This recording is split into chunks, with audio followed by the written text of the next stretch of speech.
welcome to the 22nd episode of the new podcast.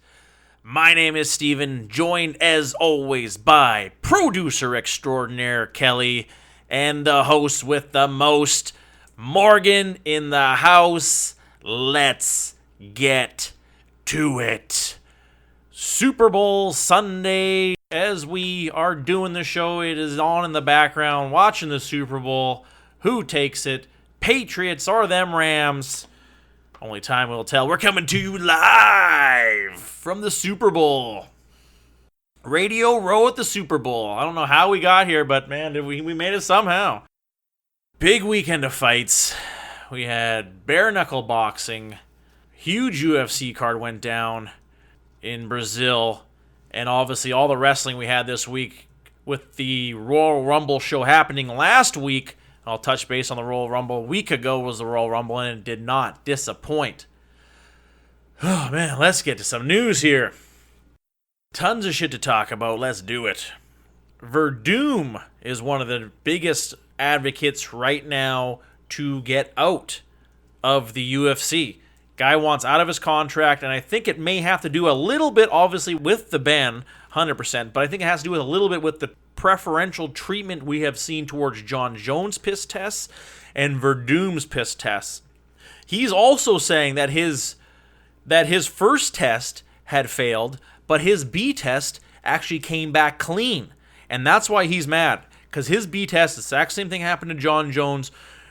Verdum is saying his B test came back clean, but he is still punished with 2 years and this super severe punishment. And obviously with the grappling, is probably not in a contract. But he is willing to sign a thing saying, I will not compete in North America. That he wants to fight in Japan and he wants to fight in South America and Brazil, which would actually be a pretty cool, maybe make some, we don't see enough, of these Brazilian organizations, of all these organizations throughout the world. Why in the hell don't we see a Brazilian organization at any level? They got to have something going on down there. I think that Brazil is a big place for UFC right now. They do so many cards there, so I don't think they want competition there. I don't think they want to give like some Brazilian promotion Verdum, who's one of the biggest names in Brazilian MMA. No, I know, but even if they were to, I don't even know. I'm very schooled with all the MMA organizations around the world. There's nothing, no one can even give him, any money that would even be worthwhile for him to fight in Brazil. I don't know. Like, they used to have Shudo, but that was more of a Japanese organization that went over there. And really, that's about it. Jungle fights, is that still a thing? I think it kind of is, but there's not even an organization with enough money to be able to pay Verdum the bare minimum, even for a pity fight. You know what I mean? There's just nothing. No one has a production value. I don't know what's going on out there. Kelly, you know what I'm talking about? Yeah. There's just really, with the amount of people, the amount of fighter per population, it's got to be through the roof. People who are actual fighters, you'd think there'd be something just by accident. I think the UFC is so deep in Brazilian MMA right now. Like, it's as much as they are in America, I would say. Maybe even more, because there is competitors in America to them. But, like, if you watch the UFC, like the card yesterday, almost every fighter on that card was Brazilian. And they're all in the UFC. That's what I'm saying, though. How do you not even have like a minor organization, a minor league organization out there? Like, you know what I mean? Like the likes you see in even tons of them over in America, or even in Japan has their minor leagues. Pancrase and different stuff like that. I bet they do, but we just don't really know about it. But still, how is it not getting to our media? That's what I'm trying to say. Is there production value problems? Are these even being recorded on TV? Hit us up, people. Brazilian fans, hit us up. What's going on with your MMA scene? Yeah, you'd think they'd get one big name that people would just like, okay, he's fighting here, so let's watch this card. And then you find out about the organization and everything else. But there's not that one big name, like you were saying, they can't afford to pay one person that people would know about to fight in this organization. They don't even have Bob Sapp money. Yeah. You know what I mean? You know what I'm talking about? Exactly. You hit the nail on the head, Kelly. Absolutely. Exactly. You know what I mean? Just the fact that they can't garner that much money. But you think they would be able to. It's weird. Maybe there's something mafia going on in Brazil. I don't know. Hit us up on Twitter. Brazilian MMA fans, if you listen to the show, hit us up at and new podcast. Hit it up, man. Kelly always with his updates on it. Get your latest and new news on Twitter. The latest episodes coming down the pipe. Khabib, I think obviously the biggest news this weekend was obviously Khabib and Conor finally have settled their shit, with Conor getting the 6-month suspension, $50,000 fine, and Khabib, deservedly so, maybe it was a bit heavy-handed, the 9-month suspension, obviously more of the money really, of the $500,000 fine.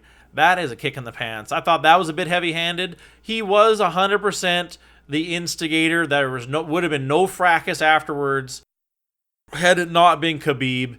And Khabib even going as far as saying, like, because he was given an opportunity to take 3 months off his suspension if he appeared in a anti-bullying PSA commercial. Could you imagine that? Khabib Nurmagomedov in an American commercial about anti-bullying. Weird, but obviously he said, shove it up your ass. And he says, I'll do the 9 months. And he's also vowed to never fight in Nevada again. So that's big news. Saying That's stupid. That's where the money's at. You know what I mean? He's so mad. You know how he's just obviously probably speaking in the moment. Maybe just using it as a bargaining chip to... Nevada's the gate you want a percentage of. Of course, exactly, of course. I think he was countering with that, saying, just make me the New York guy. I'll fight in New York all the time. That'll be my thing. Because, being Russian, he's very popular there. But obviously you don't want to close a door when you're still at the prime of making your money. Get that paper. Get that paper, Khabib. Conor is obviously happy with it, so we should. What their rumor is going to be happening in April, after, because all of these suspensions are retroactive. In April, the rumor is they're trying to put together a card with Tony versus Khabib and Conor versus Donald Cowboy Cerrone is the big rumor. That's a great card. That's exactly that's those two fights. Exactly. That's what they're trying to do, this mega card. Obviously, I think the time would have to be adjusted with Khabib. I think that's kind of right up when his 9 months would be up. I'm not 100% sure, but still, exactly. That's what I'm saying, and that's a super great card. But what was kind of crazy, I don't know, did you guys hear any of this about the heat between Ariel Helwani and Cowboy? Nope. Ariel went, everyone's seen his shit. You know what I mean? The fucking Little Mermaid, he stole my bit about crossover. Damn well did. It's not a coincidence that I did that show, and then all of a sudden he comes over to report of this. I was first. And new podcast, breaking it here. But he went on some weird thing. You've all heard him. We all know what he sounds like. He's kind of timid, right? Kind of like a nerdy guy, right? And he had this whole take against Cowboy, and he was like trying to be aggressive in the take. Check it out if you haven't seen it, listeners. Check it out if you haven't seen this. And he's trying to, I think he's doing like a bit. He's doing like a wrestling take.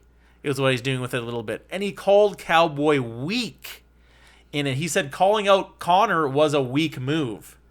You know what I mean? Saying that if he wants to do this and wants to be tough, not to call out Conor McGregor. And Cowboy, it also came back to Cowboy. So this whole thing where Chael Sonnen is talking to Cowboy about the fight against Conor, and he's saying it is apparently in the works, but he wanted to say, hey, tell your boy Ariel that I'm gonna like beat the shit out of him for calling me weak and saying this shit. So now Cowboy is obviously super mad at Little Mermaid for talking shit. I always thought, like, where is Ariel doing here? Is he stepping way out of his lane here with this kind of this weird wrestling take about how he's gonna beat up this guy and beat up that guy? I think the earlier times was when Ariel had to bitch out to Rampage. You remember back in the day he had Rampage heat in real life. Rampage is a lot bigger than Cowboy. That's true. That's true. Still, how the hell? Either way, Ariel wouldn't beat up. How the hell are you gonna kind of make this huge take? I understand what he's doing as a reporter, but I thought it was kind of this whole weird thing, kind of breaking down the CM Punk of reporting. Nah, he's actually good at it. No, I mean, yeah, but when he tries to fight, he's gonna. Yeah. Maybe he could beat CM Punk. Maybe that's CM Punk's next fight. He's like, CM I could Punk take him. lost to a photographer. Right? He's like, I could take him. No, I think it was a reporter. He was a reporter too. Yeah, he was a reporter too. Because coming down the pipe, but obviously, I think the fight that is actually going to happen before that fight, I don't know. I think Cowboy deserves the money, but I think what we're going to see here is Max Holloway is calling out Conor for a redemption fight, and obviously, everyone's going to call out Conor now. I'll call him out right on the show right now. Calling him out. Shit. Conor McGregor. I want that money. You can't beat Steven, I Connor. want that money. Knocked out. Everyone wants that pay. Everybody knows. Exactly. This is a fight they want. You don't even know. You don't even know. You think you know, but you don't. You think you know, but you don't. Mm-mm. This is a fight the people want. Exactly. Let's give it to 'em. Everybody I know, especially me, but He's everyone. gonna eat your children. He's Exactly. gonna bite your ears off. You got no chance. Everybody wants that Conor McGregor money, and I think that's what Max Holloway is doing here.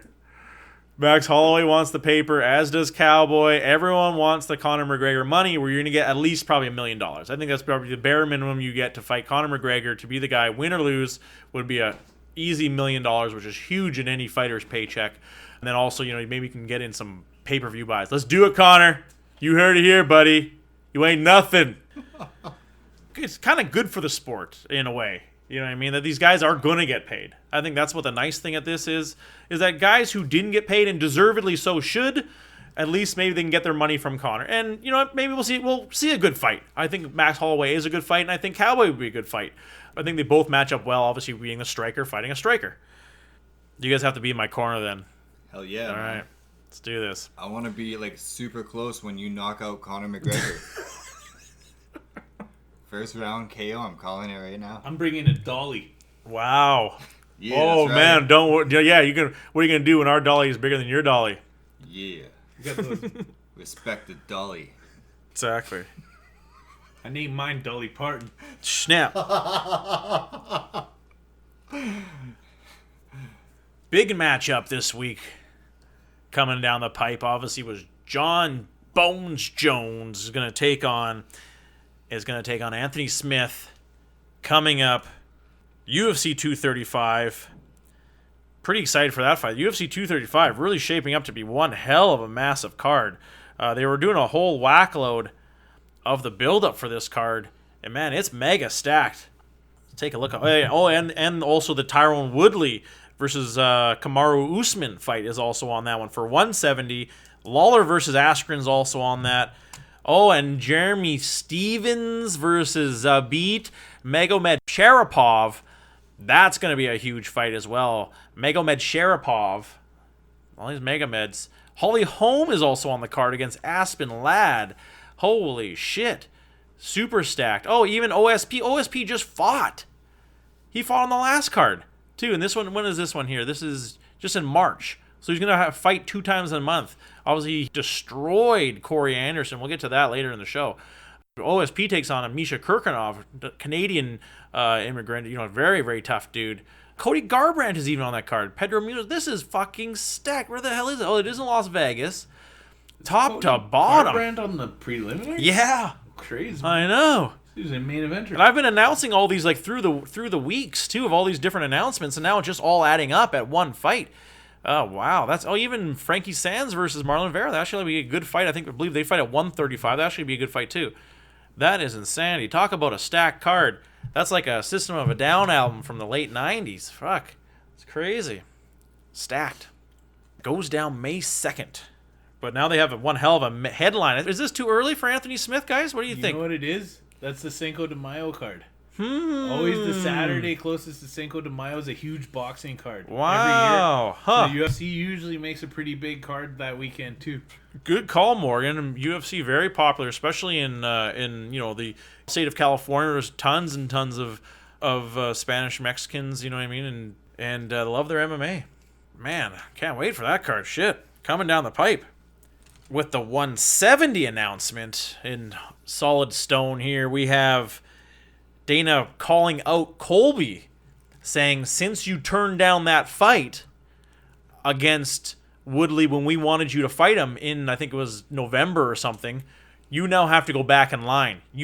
Dana White is saying Colby Covington has to fight again before he can get the Tyrone Woodley title shot again, being put back to contendership.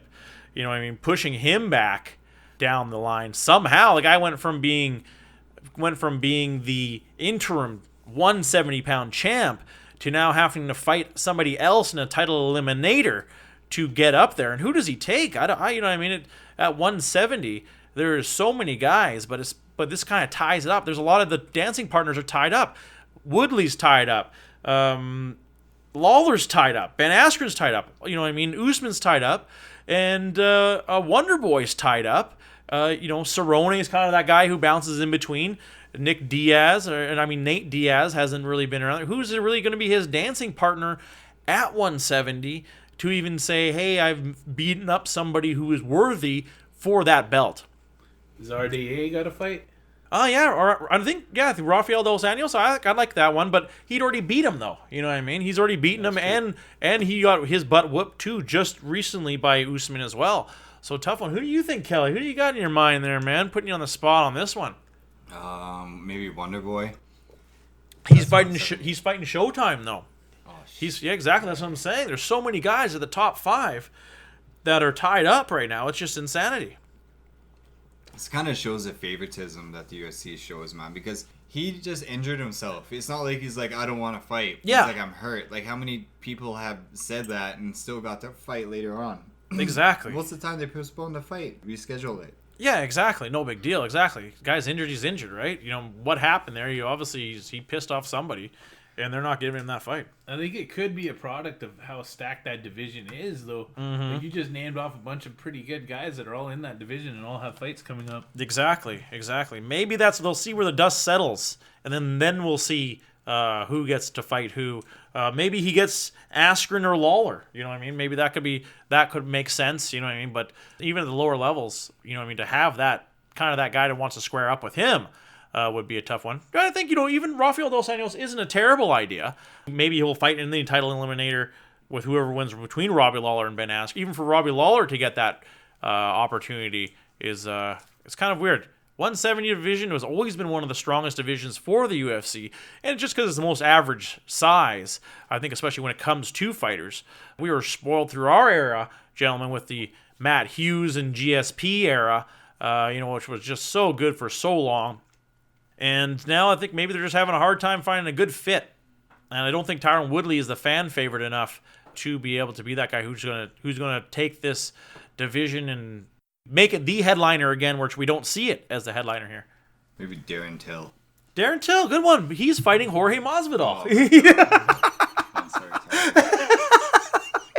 That's what I'm saying. There's 10 right there. There's like 10 170s that are all fighting right now, and not one of them was fighting Colby Covington. That's just crazy. You know what I mean? That's nuts. Yeah, Darren Till would be a great matchup, though. I love that matchup. Absolutely. You want to give him someone tough, that would be a good title eliminator. One thing I wanted to get to last week quickly was KSW. You know, I mean, they're starting to announce some of their shows for the 2019 season, and they are going with this champion versus champion fad, I guess you can call it, that everyone else is going through, putting their light heavyweight champ Thomas Narcoon versus Thomas DeFries. So it could actually be a good fight. The light heavyweight versus the heavyweight guy. I really like this Narcoon guy. He's really, really tough. Young guy. He has a very Colby Covington style where he's 205 and just coming at you constantly with kicks and punches and spinning back fists and good takedowns and shit. Dude is a real tough dude and a great fighter for that Polish organization. Should actually be a good fight. I'm actually excited to see what KSW has to bring to the table for 2019. Speaking of organizations announcing their cards coming up, Risen has just announced all their lineup for the year. 6 cards will be coming out of Risen this year, including the year-end show. It's going to be a really good one coming up. They're using Koji Hiraguchi up against Ben Nagoyan, who is kind of weird. I guess he's not in an exclusive UFC contract, but he has won a lot of his UFC fights, and he's going to be taking on for 135-pound belt against Koji Hiraguchi, I think, in the March show. So we'll see who else is. I think King Mo will also be on that show as well against Yuri Prokhayek with their rematch from the heavyweight tournament they had a few years back. I'm actually quite excited for that card. And Risen coming to the table. I was thinking about this throughout the week, is how with the 1FC cards, they're putting on more quantity than quality, and we see the exact opposite in Japan, where they're putting on quality rather than quantity. And I think we got to see these two organizations are just one step away from something big, and I'm almost wondering if they should almost work together more, just for that reason of having 1FC as the underground organization, the minor league organization, still putting on big shows, but then funneling those fighters into the big stage in Japan. Or maybe I'm just thinking Japan is the bigger stage just because of Pride Days or whatnot, but I think that they are the bigger show. Just having all those risen cards. 6 is good for that organization like that. It's staying in their lane. Staying in their lane is risen. I'm excited to see what both those organizations are going to bring to the table. They always will be attached to the hip, just because they are the Asian organizations. They are side by side, and I don't know why we don't see more cooperation between the two. I think one of the coolest things to happen this week happened just last night, and that was the announcement of Anthony Rumble Johnson's return to combat sports, in announcing that he will be joining the Bare Knuckle Fighting Championship, not to be confused with the Bare Knuckle Fighting Federation. 2 totally different organizations here, people. There's 2? Wait, yeah. What? I just found that out too, just recently too. I thought they were the same. No, it's 2 organizations. The Bare Knuckle Fighting Federation, is the one that Bas Rutten's the president of, and it is the corrupt one. The one they had problems with their booker. You call him Bas Rutten corrupt? No. He's the one who exposed the world to it. He's the one who... Bas Rutten went in as the hero and saved it and exposed this corruption to the world and said, nah, this has got to stop right now. I'm putting an end to this. Okay. You know what I mean? Bas Rutten, he's the one who found out about it and got rid of it. And good on him. But the other one is it's kind of the one that has more MMA fighters. Kendall Grove is in it. Joey Beltran's in it. Chris Lytle actually just fought this weekend in it. What is it, like UFC without gloves? Basically. Beth Rawlings. Yep. Also in it. Yep, Beth Rawlings, exactly, yep. She's doing really good in it, too. She just won the belt last night. She won the belt. Oh, shit. Yeah. I didn't even know that. Mm-hmm. Yeah, it was all last night's, but to touch base on Anthony Rumble Johnson, according to him, he is not going to be fighting. He's just joining them as a fighter relations guy, kind of in a promotional role. So he's more of like a scout, I guess. So everyone thought, that's the first thing I thought that it was going to be. And it was actually, I first read it on Jorge Masvidal's Facebook page that he was coming over. But when you read it, he has responded to all this stuff here, because it just says he's joining. Even the tweet was kind of a little misleading, the one that they posted from the official Bare Knuckle Fighting Championship Twitter account, that he would be joining them, but he himself had come out later on saying he's not going to be fighting, to the sadness of fans around the world. That would have been really cool. I mean, he would destroy anyone, but there's some pictures of him. He's quite jacked up. I was going to say, like, I don't know if I'd even want to see somebody get punched by Anthony Rumble Johnson bare knuckle. You probably witness a death. Exactly. But exactly, I would have loved to have seen him, obviously. But exactly, who's he going to fight? All the heavyweight guys are pretty amateur. But they actually put on a pretty good show. I didn't catch any of the fights. I'll just break down who won with the main UFC guys coming through this. Tony Lopez, I've talked about him on the show tons of times. Kryptonite, he beats Joey Beltran by a split draw. Wow. Oh, it was actually declared a split draw. He didn't beat him. Wow, split draw. That's how two tough guys from Mexico, Spanish or American Mexicans, going toe to toe. That would have been probably a pretty crazy fight. Leonard Garcia wins. I think he was actually on the headlining fight. Defeats Julian Lane, another UFC fighter. First round KO. Chris Lytle wins by unanimous decision. Even Joe Diesel Riggs, he fought as well, and he won by decision. And then Beck Rawlings, she was the main event, wins the title. Really cool little event. A lot of UFC fighters, and that's what you got to do. Chris Lytle, really turning back the clock. Wanting to go into this. That's crazy. I think he's actually undefeated in this. I think he actually KO'd the first fight he had. But don't get them mixed up, folks. The fighting championship is actually the legit one. It's the one that's actually done properly. And when I was watching all the highlight videos, that's what they wanted to stress, was how much safety they had taken into it. Where this bare knuckle boxing, I guess, had gone around in the States, tons on Indian reserves all over the States. And it was a big thing. But they wanted to make it so that people weren't getting there was doctors and stuff there. They wanted to make it legalized, which it kind of was legalized because you could do what you wanted on these reserves when it came to these events. Really cool little organization. Don't get it mixed up with the Fighting Federation. Was the one that had Phil Baroni and Chris Lieben. They're putting on those hacks show like that. But coming out of there, pretty crazy news. Will he fight? I don't see why he wouldn't fight. I could maybe see him fighting down the road. Did Baroni fight Lieben bare knuckle? They did fight, yep. It was a bad fight. It was a really bad fight, I thought that would have been good. It was pretty slow. Obviously, Baroni got knocked out. Wasn't very exciting, though. There's much what you got. Anthem finally comes out here. We get Anthem finally.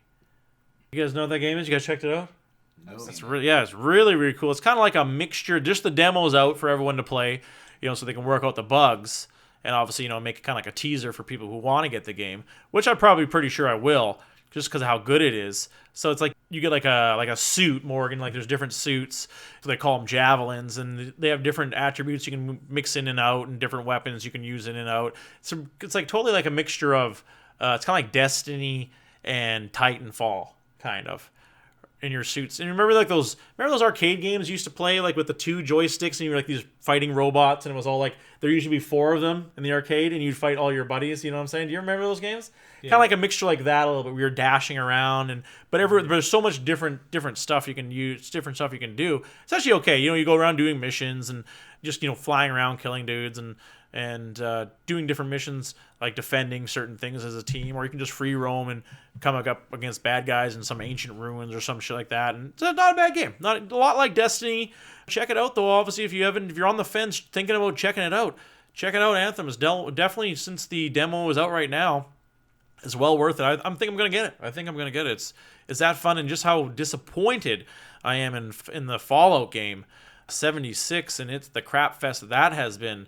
I'm really expected to be playing that game for much longer, which I did not, just because how terrible it was, and I think how hard I was let down. I think that's what it is. It's not me, Fallout. It's you. Check it out though. Anthem's really cool. Night Fights was this week. Oh, before I get into that, I want to give a shout out to the follower here. Shout out to Cope FM, man. Thanks for listening to the show. Hit us up on Twitter. What you want to listen to, man? What you want to hear? Topics? You just listen to us because we sound so terrible, and that's what you're into. Cool. So awesome. Yeah, I know. No, thanks for following us, man. Night Fight this weekend was crazy though. Man, this show. Have you guys checked this show out yet? Fuck, it's nuts.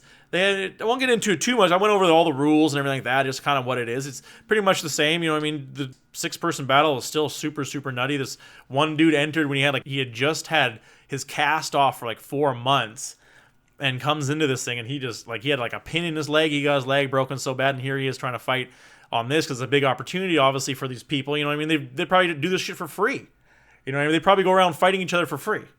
You know what I mean? Here's your opportunity to actually make money doing this once and for all. So he's like, yeah, I got it. And this dude was huge. He was a huge guy. But everyone knew, and everyone just bull rushed him and knocked him right down. But when he got his hands on somebody, man, he was manhandling guys. This guy was a massive dude in armor. It was fucking nuts. I think that's the lame thing about that like battle royal aspect of it, is they all pick out the toughest guy and like cheap him out.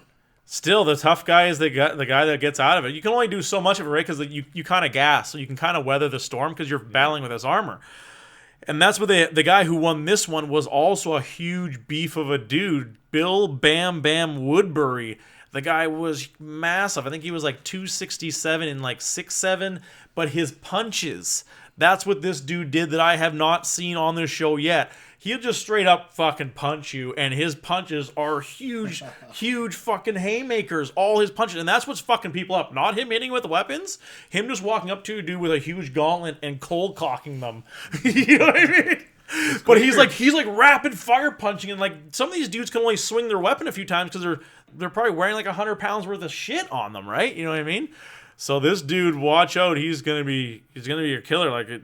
He's obviously older. I could never see him being an MMA just because he's not built for it. But man, tough dude, big guy. I want to see that show. Yeah, check it out on History, man. It was really saw yeah. the commercial. I took my dad to the doctor in the waiting room cool. on the TV. They showed that commercial. Christian's good. Christian's a good host too. I'm just excited to see where it goes from here. Super excited. I see a drink here. Hold on a second. Man. What up, Morgan? Don't worry, we covered for you. Thank you. Holding down the fort, Kelly and Morgan getting the job done. I think you want to edit that.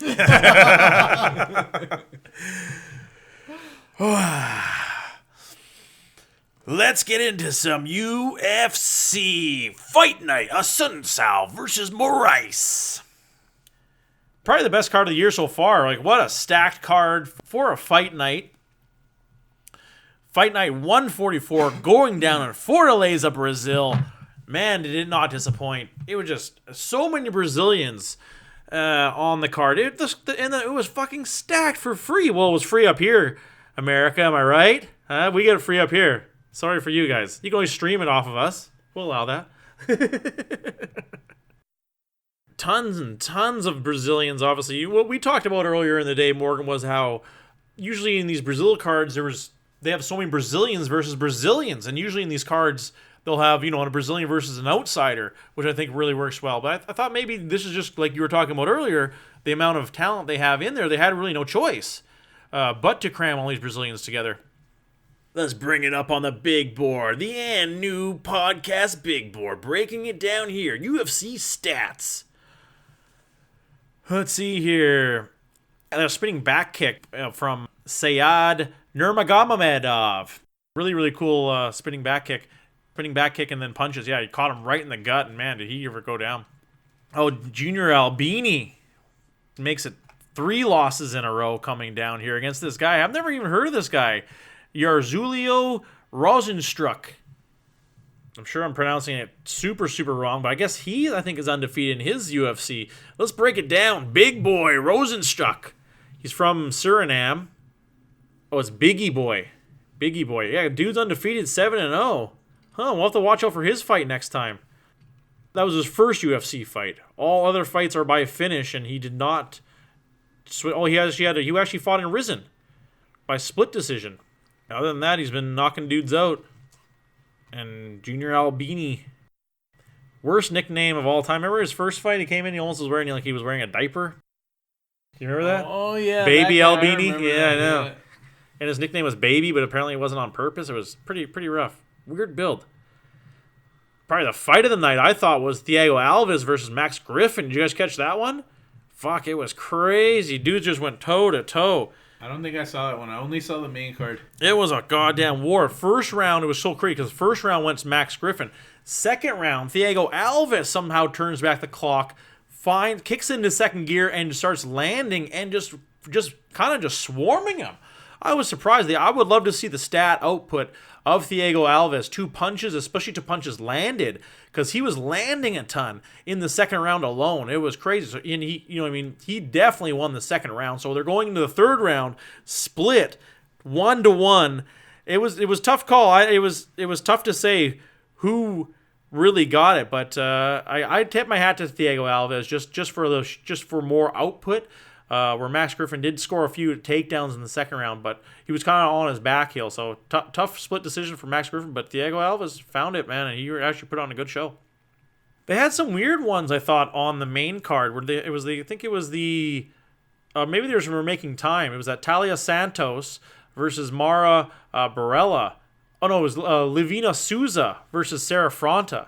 That was the fight. I thought that was weird why they would have that one. I never heard of these other girls, and they were kind of amateur. I think that's what we're seeing here is Brazil has always had such a strong women's division, and we were seeing that obviously with the likes that we're seeing now, but I'm not sure about the up-and-comers. I think they're missing a few up-and-comers. They don't have the talent pool that they did have 5-10 years ago, and I think that's what we're seeing here. Not to knock whoever it is, men or women. This fight seemed like a bit of an amateur fight to be on the main show. On the undercard, it would fit in perfectly. I think the strange thing about this one is it had like 6 fights on the main card. That's true. Yeah, it was super stacked main card. Like just to have exactly for quantity. Exactly, quantity for sure. Yeah, I noticed that when I looked at the card when I first turned it on. I was like, oh, there's 6 fights. Were you working yesterday, Kelly? No. Oh no, you weren't working. Yeah, we helped move. Yeah, what am I talking about? I saw you yesterday. I just forgot to watch them. Oh, did you? I saw the last 2. You're hilarious. Oh shit. I thought actually to touch base kind of on the whole card as a whole, obviously being super awesome. I really liked Bisping being on it, being the color guy, replacing Jimmy Smith was a fucking from a 1 to a 10. Easy. His insight was amazing. And even how he called the Maya fight I thought was really cool. How he kind of predicted, like, oh, just the position he is, he's going to go for a takedown, single leg takedown, and second later he goes for a single leg takedown. You know what I mean? So I thought that was kind of cool. He got a little ballsy with that move and tried to do it later on, but it didn't pan out too well. But I think that's what you got to go with. Good. It was good to hear Michael Bisping. He was very articulate and he had some intelligent shit to say. Actually, I actually enjoyed him, and I hope to hear more of him in the future. We see bringing us to my man Johnny Walker versus Justin "The Earth is Flat" Ledet. Guy was a fucking flat earther. You know? Oh shit! He's been knocked out too many times. That's for damn sure. Just come on, people. Flat Earth, come on. But still, didn't help his cause that he got knocked out. That spinning back fist, though, man, fuck, was that ever? Just how he hit it so beautifully. How Johnny Walker hit that thing so beautifully. It was off, like totally off balance and at a weird angle. That's why it cranked the dude so goddamn hard. And Ledet had no choice but to go down. Johnny Walker, huge. Johnny Walker's crazy, man. He's like 6'5", 205, right? Exactly. He does like a backflip and lands it, just standing there. Worm at how high he is too, how tall he is. To do the worm at that, that's amazing. I think the way he comes out to the ring is fucking annoying. He's making those goofy He's faces a weird guy. Dancing. He's a weird guy, but but it makes me want him to lose. Yeah, I think he's obviously doing it more for the women. He ain't doing it for you. He's doing it for the women. What the hell woman likes that shit? All of them. Look at this guy. He's different. He's eccentric. Women eat that stuff up. Come on, man. But my man, Johnny Walker, getting it done. He's on that list for a reason. On the Natural Born Killers list. Getting it done once again in 15 seconds. Talk about a follow-up to your first fight. I thought that was kind of weird. They're giving him Ledet, where I clearly thought Cleo Roundtree was way higher on the chart as far as standings had to go. Higher than Justin Ledet. And so I thought that was kind of weird that they would give him Justin Ledet afterwards, but the dude is the real deal. Speaking of the real deal, Charles Dubronx Oliveira versus David Timur. Wow, what a fucking fight that was. See, the thing was weird is that as Oliveira comes to the ring in these massive Coke bottle glasses, his glasses are fucking huge. I mean, like how does he fight? Like, I don't understand how he fights, because he's coming down the ring with glasses. He obviously can't have contact lenses on. You know what I'm saying? So how does he fight like that? But, man, I bet he was wishing he had those glasses on, because he took one of the fucking nastiest double eye pokes, and he, like, hooked his fingers. He, like, double eye poked and, like, hooked his finger. Like, his fingers got stuck in his eyes. You know what I mean? Yeah, it was nasty. And then he gets eye poked again right afterwards. Damn. The funny thing was the first eye poke, he got a point deducted. Right away. He's like, boom, point and gone. And then he eye pokes him again, and the ref doesn't even give the guy time to recover and just start fighting again. I don't think the ref saw it the second time. I'll give the ref the benefit of the doubt on the second one, because even Bisping, like, I don't think he saw it, and then Bisping was like, no, I'm watching the replay. He actually clearly eye poked him the second time too. And so the one thing he was mentioning is how Charles Oliveira was stopping the fight and like, oh no, timeout, I got my eye poked again, you know what I mean? And you can't really have a fighter doing that, but still, it was what a fight to showcase his stand-up. The stand-up he was landing for such an accomplished grappler, the most accomplished grappler in UFC history, to come out and really showcase one hell of a striking repertoire with the punch. Those punches were so quick, the kicks, everything was just landing on point, but those punches were lightning fast, and they had intent, and they were right on the jaw. They were right on the money every time. He almost gets the knockout, which I thought they were going to give him the knockout, and here he goes, anaconda choke again, cementing him as having the most submission wins in the UFC. And that just with another crazy stat, you know, I mean, the guy had no choice. Huge fight, goes up the ranks. Where's Charles Oliveira sit at 155 now? Got to be getting close to getting a title belt. And good for him. Tough dude. Another great Brazilian on this card, too. Speaking of submission guys, Damian Maia takes on a very game dude in Lyman Good.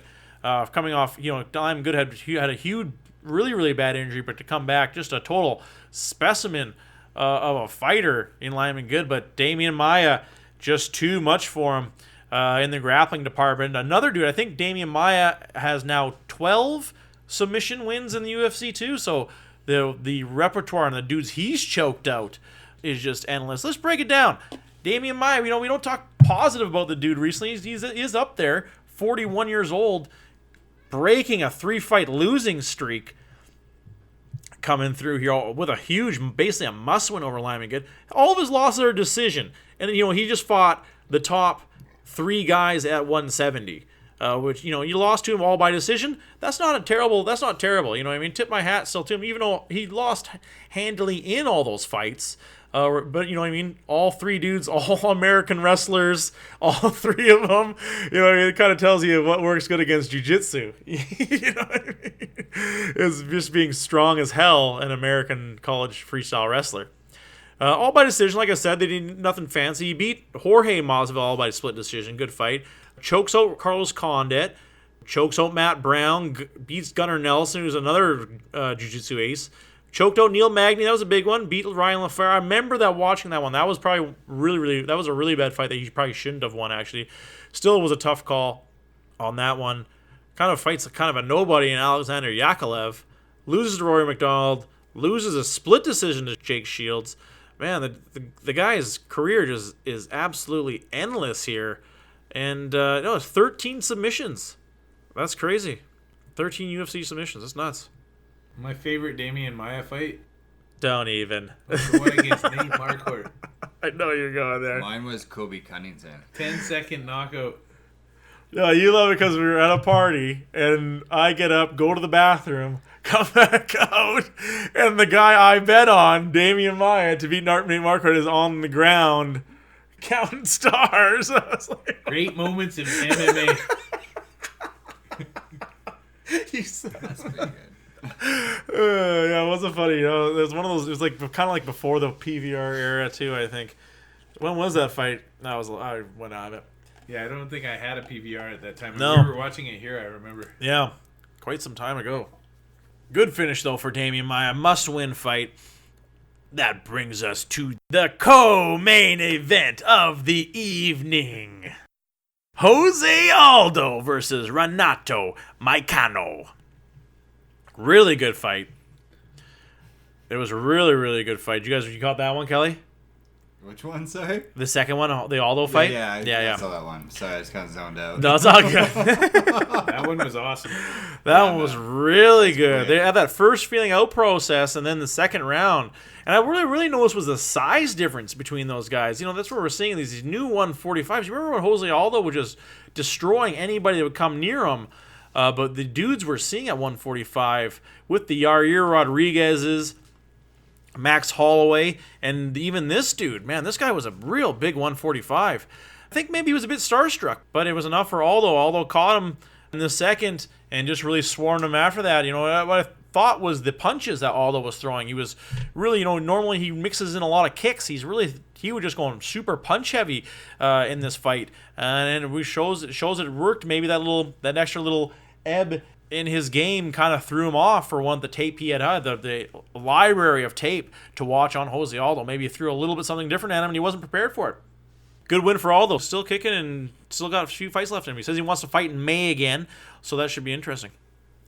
That brings us to the main event of the evening. Marlon Moraes versus Rafael Assunção. Really good fight. And once again, man, what a card we had last night. How Moraes has found fucking dynamite in his hands. Fucking lands 2 huge overhand rights and just knocks him. No one else has taken one of these punches, and somehow Assunção takes these punches and wasn't totally out of it. But still, for a dude like that, such an accomplished black belt, to be choked out like that by Moraes, what a fight. And it's a no-brainer. Dude has to be fighting for the title next against Dillashaw. There's no one else at the 135-pound division that even stands a chance in Moraes, and a dude who's knocked out 3 people in a row now. And these are all really, really tough dudes.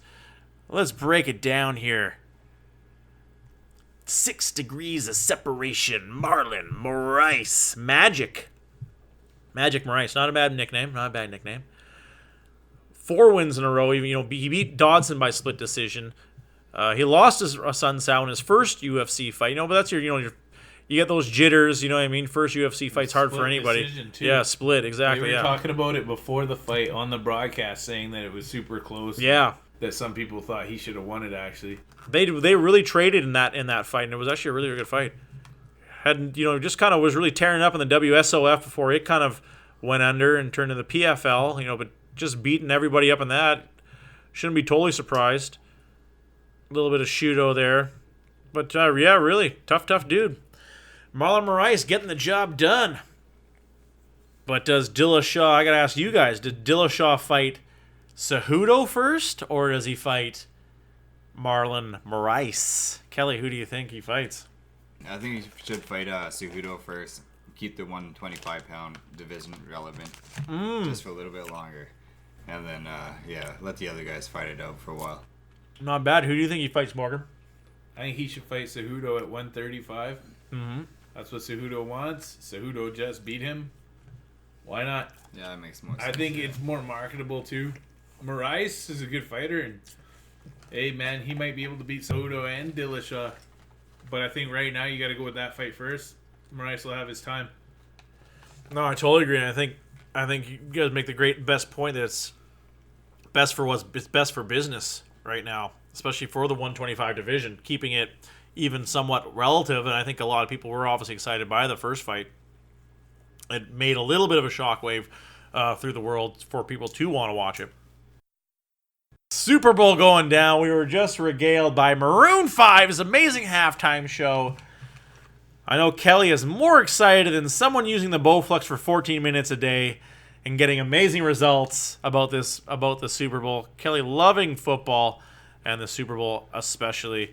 But what I loved about it was Steve Harvey in the awards show last night. His opening monologue you sent to me, man, that was fucking hilarious. Steve Harvey killing it. Dropping in a strip club joke with football players, gold. That is gold. I like the joke where he jokes about he didn't know what's his name, Pat Mahomes. Yeah. He didn't know Pat Mahomes was black until he took his helmet off. Yeah, exactly. Yeah, I thought that was a really nice touch. How he touched base on black quarterbacks and how many black quarterbacks there are this year, and I thought that's a nice touch. It's shitty how people had to go through that. Like you made up the point about that guy. He had, he won the Heisman Trophy, but he couldn't get signed by an NFL team, so he had to go play for the Knicks. You know what I mean? That's just kind of crazy that they would have shunned people like that back then. That is a fucked up story. But yeah, really, really funny show. But to say the stripper joke, and then even to make a comment later on about they're like, oh, you can't laugh about that depending on who you brought to with your wife. You know what I mean? I thought that was pretty funny. Good move, Steve Harvey. Just fucking slayed it with the show last night. Time we got here. Yeah, I think we got a good time to take a break here. Good time to take a break. Get into everything else. All that's happening. Talk some wrestling.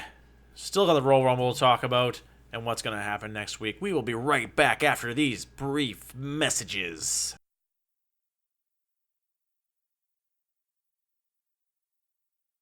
Water. It's in Slurpees. All flavors. Delicious Slurpees in water. No way? For real? Ice mixed with pop. Delicious. And make sure you feed your pets cool, clear water. From a hose or a tap, dogs will drink that shit down. Next time you go to the club, get ice with your cocktail. Try it today. Water that is frozen. When watching football, make sure to mix in a water with all them beers. You want another waters? I'll take one more water, please. There you go. When you're having your Bud Light, Coors Light. Just good old Coors. Or my personal favorite, Rolling Rock. Mix in a water every once in a while. Results may vary. Results may cause you to piss a whole ton. Excessive pissing. Too many waters can cause a good time. Nuts too salty? Try water.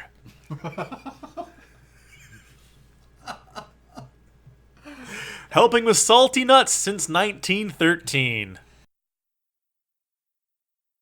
And welcome back, folks. Hope you enjoyed those messages, and go get yourself a tall, cool glass of water on the house.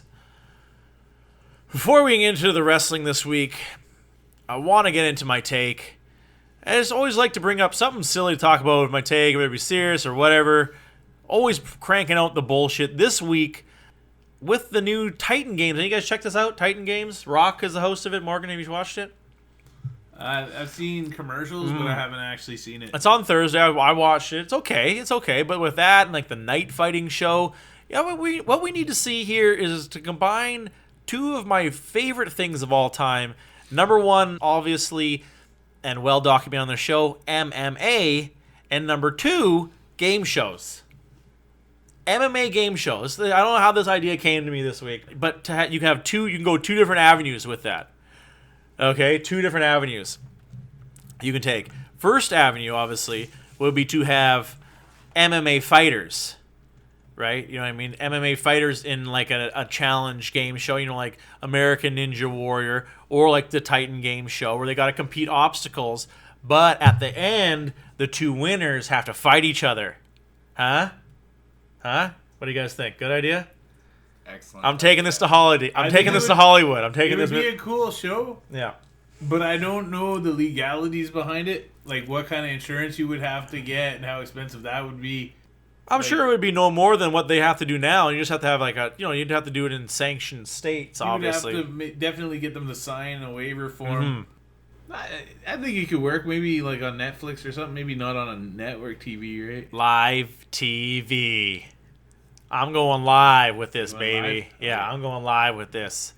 Get it on the zone, man. Exactly. The UFC Fight Pass. But I think what they could do is do like the background bullshit. You know what I mean?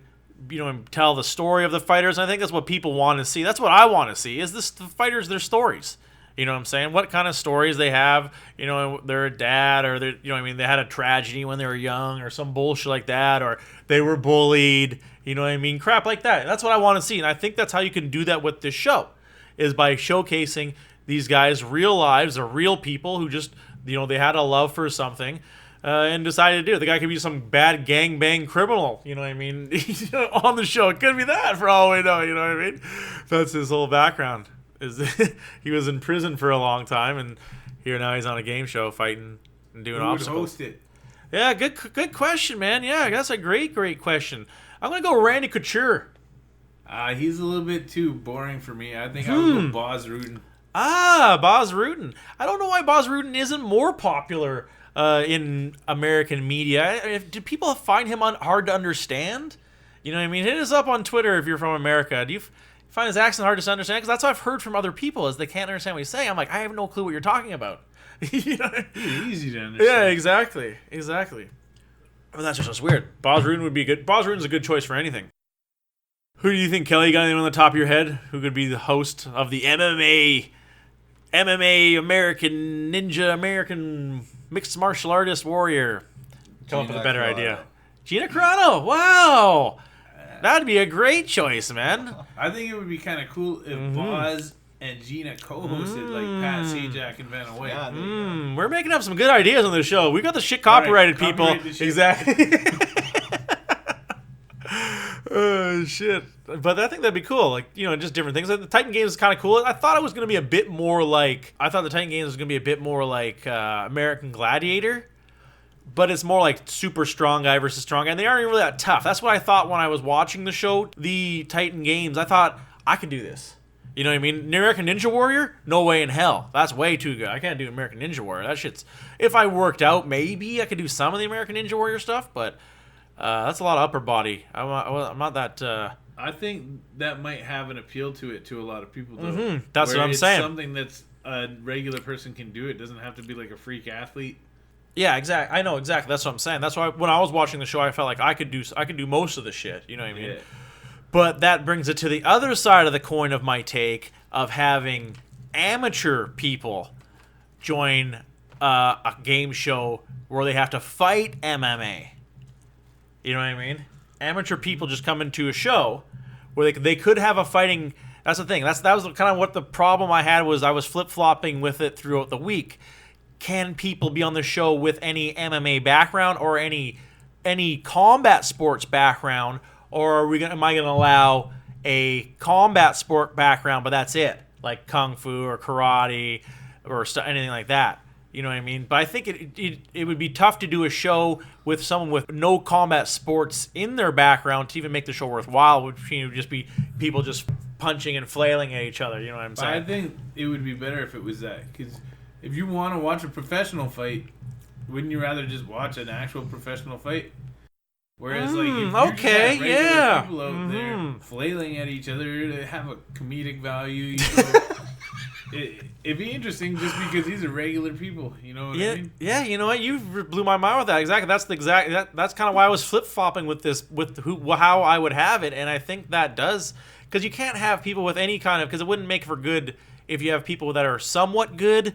You're just gonna get you get just a boxer versus kickboxer. It's not gonna be that great too, especially if they're both at an amateur level. So exactly that. You're gonna get such an amateur level, you can see the true toughest dude. You know what I mean? Out of that, or even you're gonna have women in it too. The true toughest woman out of that as well. So it's a kind of a double-sided coin with that. And there's that kind of this funny take I had through the week, but with having just like the average Joes in it.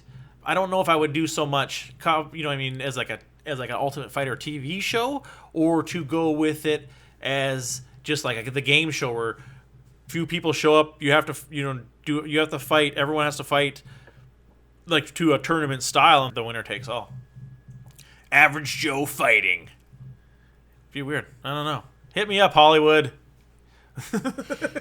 Do you remember the bully beatdown? Yeah. Kelly, Kelly and I talked about that a long time ago. Yeah, good show. That show was hilarious. Good show, yeah. Those were like guys that didn't have any training and they'd go against an actual MMA That's player. true. Yeah, that's true. That was hilarious. Yeah, it was a good show. Awesome show. The episode that always comes to mind is the Arlovsky episode. You know what I mean? Because I was like, wow, they got Andrei Arlovsky on this fucking show to beat the crap out of this dude. Imagine you're the bully, you're like, yeah, I'll fight some trained MMA guy. And then all of a sudden you see Andrei Arlovsky across the ring. The dude the bully was actually a huge dude. So I think that's why they had no choice but to give him somebody that was tough. But Arlovsky beat the fuck out of him. Oh man, good show. Let's talk some wrestling. Let's touch base on how excited I was last show for the Royal Rumble. We watched the Royal Rumble afterwards, and boy, oh boy, did it not disappoint. Quickly, though, massive arena. Like, what an arena was it. So cool to be in Chase Stadium there. 48,000 people in attendance, Kelly, to watch the Royal Rumble. It was so popular, Kelly watched it. Yeah, exactly. He watched every minute of it. Because it's long event. I think it's you know what I mean. I think all in all, I think it's like 5 hours. Yeah. You know what I mean, with the pre-show and then the actual show. It's a long show. Yeah, it was getting long for me, man. Yeah, big time. But it was a long ass show. But what I love was the kind of how they had that cool jumbotron, because there was kind of like they were coming out like of the bullpen kind of, or like the wherever the hell they call it for the baseball players to come out of the dugout. And then they kind of had that low jumbotron. I thought that was a really nice touch, really, really cool. Just so you could get the optimum viewing for the fans. I thought that was a really cool touch and optimum attendance for such a big building like that. Great move. I thought it was cool to put on a show, and man, it did not disappoint. A huge win for Asuka that night. Great match. She brought in she had that cool submission where she it was kind of like that back bridge submission into the choke, and the man goes walking. But as we find out later on in the show, that was not entirely the case.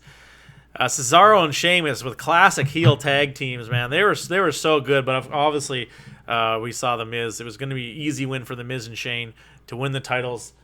The best friends in the world, Morgan, as I called it. You heard it here first, folks. They easily win the titles, obviously, but Cesaro and Sheamus, they had that good little back and forth in the beginning of the match where they were just cheaping the shit out of Shane McMahon. It was a really, really cool match for that. I thought the Sasha Banks and Ronda Rousey match started off a little bit sloppy. I think it was a little bit of feeling up with those women before that match. And I think we're seeing a huge rivalry here with obviously Sasha Banks coming back and doing the 4 horsewomen salute. Obviously, we're finally going to see this here, and maybe we'll see it at WrestleMania. I think that's maybe a bit too soon, but we'll see what happens, how they roll with that move. Awesome to see the Women's Royal Rumble starting off with Lacey Evans and Natty. I thought it was a great mix-up. Good showing for Lacey Evans. That cool move for Natty was that double sharpshooter. I thought that was really cool, something I hadn't seen before. It was really, really neat to see that, especially bring a variation for her. Good move. Huge move for Naomi. She had like the Kofi Kingston move to jump over. That was a far jump too, man. Did you see that jump from the railing? That was fucking super far. That was cool. Yeah, I was surprised by that one, man. I like the move by Casey Catanzano better though. Yeah, that was a good move too. Yeah, that where she did like that. Hand Yeah, walked and then like put her legs around the ring post and pulled herself up. Yeah, in. that was crazy. Yeah, that was pure strength. Did you see that part, Kelly? It was crazy. Yeah, man, I saw that. Pure strength. Oh man, that was good. That was a good move, Morgan. Good call. Rough bump for Kairi Sane. I remember when she fell off. She hit hard. Huge pop for Alexa. I thought she was gonna win it, but no, that was not the case. Lana milking the entrance was actually pretty funny, and then boom, Morgan calls it. Becky Lynch, the man, comes to the Royal Rumble. I kind of like it in a way. You know what I mean? How we're seeing this. They're not making it entirely illegal for someone to come out and jump somebody, and then they're in the Royal Rumble somehow. You know what I mean? They never. What other event can you just do that? Their entrance is coming down, and you just come in behind them and just beat the shit out of them, and then you just go in for them. I'm not totally opposed to it, but I don't want to get this thing out of hand. Man. Exactly. I want to get out of hand like where everyone's getting attacked every goddamn time. Hey, did you notice that the last 4 girls in the ring were all my picks? Yes, I did notice that. Oh, shit. Morgan taking the Women's Royal Rumble with Becky Lynch. Huge win for Becky. Finally, somebody who knows about wrestling on the podcast. I know, finally. Wow, Kelly coming up with some heat. Wow, well played, Kelly. No, well played. That was a good move, buddy. Good move. Good Women's Royal Rumble, and Morgan wins the 6-pack. We'll still buy each other 1 6, but I'll buy you one, you buy me one, okay? Yeah. What do you want? What kind of plug do you want to put on the show, buddy? All our listeners. Clear. Oh, you got it. It's good for your blood sugar. 2.0 carbs of goodness. It's not the best thing on earth, but it's the best thing that's low carb. Nah, that's delicious, man. Delicious. In the heavyweight, the SmackDown Universal title, we see, and to no surprise, Daniel Bryan winning, but with the help of Eric Rowan coming down to the ring and helping him out. As his recycling, Rowan comes and saves the day, but I did not see that move coming. I wonder what's going to happen with the Bludgeon Brothers. You know what I'm saying? The Bludgeon Brothers are gone, or maybe we'll see both Harper and Rowan be the Earth Fighters for Daniel Bryan and be his muscle. I think it actually could be a good move.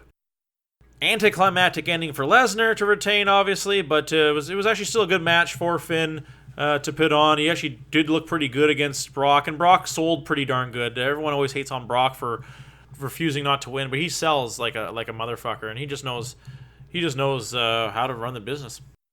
Double J, I thought, was the weird one, was the men's legend. I don't think they didn't really have a legend for the women's match. Yeah, Double J is kind of like the legend to be in that match. I thought it was terrible, especially coming down as the second entrance. I'm so glad he got hit with the guitar, but boo to Johnny Gargano. Why the hell are they wasting a perfectly good spot with that bum? Jeez Louise. Johnny Gargano stinks the place up. Isn't he like a champ in NXT though? Yeah, he's the North American champ. Whoop-de-doo. He'll never be anything in other than an NXT champ. Just keep him in NXT and don't let him come up to the big leagues. 205 come up and form a stable with the Revival. Don't you dare. Oh yeah. They should like take over Raw and SmackDown. They could go back to NXT and they can go up against undisputed. Do NXT, Raw, and SmackDown. And NXT UK. They can That's what I'm talking about. They could just stay in NXT and go against Go against the Undisputed Era. There you go. You got a rivalry for the ages. They can battle each other in NXT where they belong. They make a good rivalry because I could never see the guys from Undisputed Era making it up to the show as well. Adam Cole, even, he's quite small. He's popular though. I know, but he is quite small. I don't see him being at the level of like, the other small dudes in the division to have come up. Daniel Bryan. Yeah.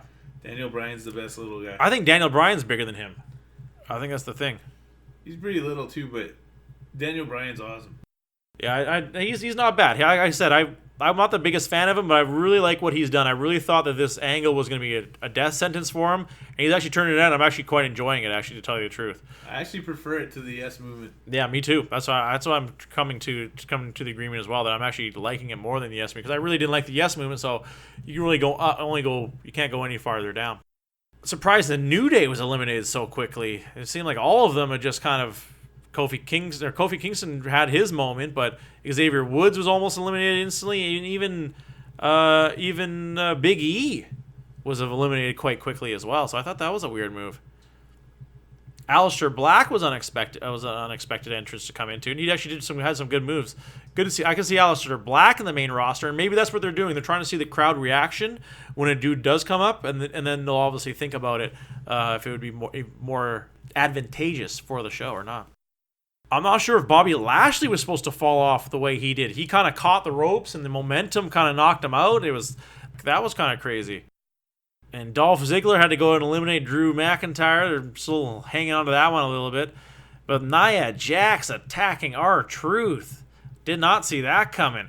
And apparently, R-Truth is actually mad at her in real life about the move. I don't think he entirely knew about it. About the move was going to happen, especially to lose that way. You're the 30th entrance, you know what I mean? And here Nia Jax takes your spot. Really weird move. And apparently he's made some real actual heat stealing his move. But of course, my man Seth Rollins burnt it down and burnt down those hands. It was kind of cool. It was my guy versus your guy at the end, and especially the two main guys in the WWE Raw right now, in Rollins and Braun Strowman, battling it out. And to my glee, Seth Rollins wins it and wins me that 6-pack. I will take... Tough call. Because Rolling Rock only comes in 8 packs. I will... Well, let's up it to 8 packs, because this shit comes in 8 packs. Oh, does it really? Yeah. Deal. A Rolling Rock 8-pack. Let's talk some Raw. That's why I always like the rub with the Raw after the Royal Rumble. Obviously, the Raw after WrestleMania is really good, but the Raw after Royal Rumble is always good too, because we've seen a little bit of commingling of the storylines, and then that's what we can see here as well. Opening up the show with Seth freaking Rollins, but by that time, we could have something new. And they give us this is a time when they can give us something new, and they give us Ambrose coming down and fighting Seth Rollins. It's sad, the new show should be something a little bit fresh. Throw anyone in there, and they give him Dean Ambrose. But it was a weird move afterwards with Ambrose losing, and we found out later on in the week, obviously the biggest news coming out in wrestling is that actually Dean Ambrose will not re-sign with the WWE after WrestleMania. He's upset with his character, and once again, we see somebody come out in Nia Jax and interrupt him, which I thought was a really weird move. I thought it was a weird move to do to Dean Ambrose, to do him that way for not wanting to resign. I have no clue what's up with Dean Ambrose right now, and nobody does. It's kind of weird. And what my wife had actually made a great point, what a weird position it puts his wife in Renee Young, you know what I mean, with being with the show. He does, you know what I mean, does she find her way out now too, or she'd be smart to stay obviously with the WWE? I like her as a color commentary. She's growing on me. I'm not the biggest fan of it. She's growing on me. I'm honestly not the biggest fan of it. Not because she's a woman, just because of her ability. I think she's more able than a lot of the people they've had lately. Maybe not as good as the previous people like Jerry the King Lawler. But some of the guys they've had recently were not very good, like Byron Saxton. Yeah, I'll take her. That's exactly what I was going to say. I'll take her any day over Byron Saxton. I like Booker T though. You know what I mean? I like Booker T. I don't. I'm not the biggest fan of JBL on the commentary table. I did like JBL. I'd take her over JBL. You know who I really like was Taz. Taz was one of my favorites. He was great. Taz was pretty good. Yeah, he was really great. But what all these people say is how you have Vince McMahon yelling in your ear what to say all the time, and some dudes can handle it and some dudes can't, and I think that's why Taz was let go, is because he didn't say what Vince was telling him to say, but he would always talk about how he would pretend he couldn't hear him in his microphone, like I can't hear you, I didn't hear what you said. You know, so that's why I didn't say it. So that's what he'd always say. He had that game where he wouldn't. It'd be pretty cool if Vince went back on the mic. He was awesome. Yeah, I really like Vince on the mic. Me too. I totally agree. I felt sorry for Alexa and Mickey James as soon as I found out that their tag team opponents were going to be Tamina and Nia Jax coming up for. Now they're doing the whole thing for the Survivor Series. Of the winner of that will get the women's tag belts. I like it. There's only one set of tag belts. I do like that. It makes it more exclusive, and then you can have the two brands fighting over it, especially and they're doing it in this case here with them battling for the belt at the Elimination Chamber. The winner gets all, and I think that's a great move. Yeah, I think Nia and Tamina got to be a favorite in that tournament, eh? Big time. I'd have to think so too. Exactly. Finally, we have witnessed the rock bottom of the Revival with them going up against Ryder and Hawkins. Finally, we've seen it here. They are officially having a feud with Kurt Hawkins and Zack Ryder. Like, how bad is that? Waste of talent. The crowd responded. They're like a poor man's Dolph Ziggler. That's even worse. Where the hell did you come to that comparison? Because the crowd hates them. The crowd will never like them, man. The crowd will never like them. NXT at best. Crowd loved them in NXT. They had no other choice. It's all they're just getting that and like that terrible tag teams crammed down their throat. Done wrong, man. They just make them lose to everybody and fight all these like chump teams. Still, that's what they got for saying they're pro wrestlers and not sports entertainers. What were they thinking? Elias finally being bad again. I'm really glad somebody had said, I hope it was Vince McMahon, to say, make Elias bad again. Because this is the best he's at. He finally made fun of the crowd again. Loved it, and then the crowd erupted even louder. That's what it's always about, is the crowd reaction. That's what you want. You want all those boos. Good move. But to have Double J and then the Road Dogg come down singing their terrible song, that was a Be With My Baby Tonight. I think that's what that was awesome. That was the best part of Raw. I know, but I'm glad they both got that was nostalgic. I'm glad they both got hit with the guitars. You knew they were gonna. Yeah, good move, and Elias. I gotta say though, Double J looks like he's in pretty good shape. He threw the best punches of anybody on Raw, man. He's okay. Like, his punches look good though, right? Yeah, they look okay. Like, they're on. He always did that. Like, they look like legit punches. Where a lot of times in pro wrestling, the punches look pretty stupid. That's true, because you want to punch the guy without punching him. No one did that better than Double J. J-E-double-F. J-A-double-R. A-double-T. Oh, shit. Shitty that Ember Moon is injured. You know, I mean, we would have loved to have seen her get the tag team belt, but that's really shitty news that she is injured. Well, I don't think she's really in an established tag team, so I don't think she would really That's true. In a position where she should win it. Still, it wouldn't be. I like her as a wrestler, though, so I don't want her to be injured. I think she should have a title run. I really think that they should throw in, like, maybe a U.S. title or an Intercontinental title for women, because the women division's more stacked right now than the men's. Great point. Yeah, great call, man. Absolutely. Yeah. What would we call, like, what, a European title? Is that what you could use? The European title, or what would you call it then? Women's Intercontinental. Oh, okay. Women's Intercontinental. There you go. Easy enough, yeah. Easy enough. There you go. Huh, yeah, good move, actually. You heard it here first. Hit us up, Vince. A women's Intercontinental title. He probably wouldn't call it Intercontinental, though. He would find some weird name for it. The intergender title. It would be like the Western Hemispheric title. Oh, shit. Lilith champ. Lilith champ. I don't know about that one. I was going with that. Don't know where that one. There was a weird vignette by Mojo Rawley. Do you remember that one in the mirror? Mojo talking in the mirror. I thought it worked. I thought it worked. I thought it worked for him. We're seeing a little bit different now. We got to see, but we got to see how Mojo uses this. Hopefully he doesn't get buried. A lot of potential. He's got good charisma. He's a big dude. He's fast. He does crazy power moves. I disagree with charisma. He doesn't have a huge set of moves, but he's got the moves he has look pretty good because he smashes people basically. That is true, but I don't think he's got the charisma. I think that's what he's got to work on.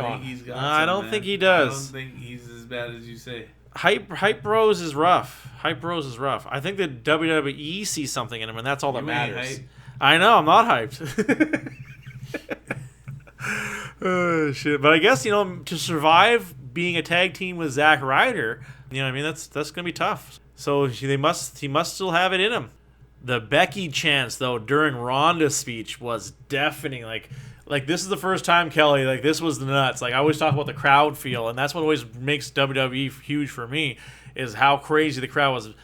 Ronda Rousey, she's beloved by every city she goes. She's beloved, and people chant for her. People chant for her wherever she goes. She's trying to talk, and people are chanting Becky so loud she can't even talk. Nice. Like it's like the crowd, like if it was just like she kind of got a little flustered. She, you know what I mean? Yeah, she stuttered from it, and then she acknowledged it too. Yeah, she's exactly. Like, oh, you guys made me do it. Yeah, like that's how loud it was, man. Like just to feel that on you, and I think we see some actual real heat between her and Becky. Those two girls cut one of the fucking fiercest fucking showdowns we've seen in the ring in a long time. And give my props to Ronda, because this is Becky's world.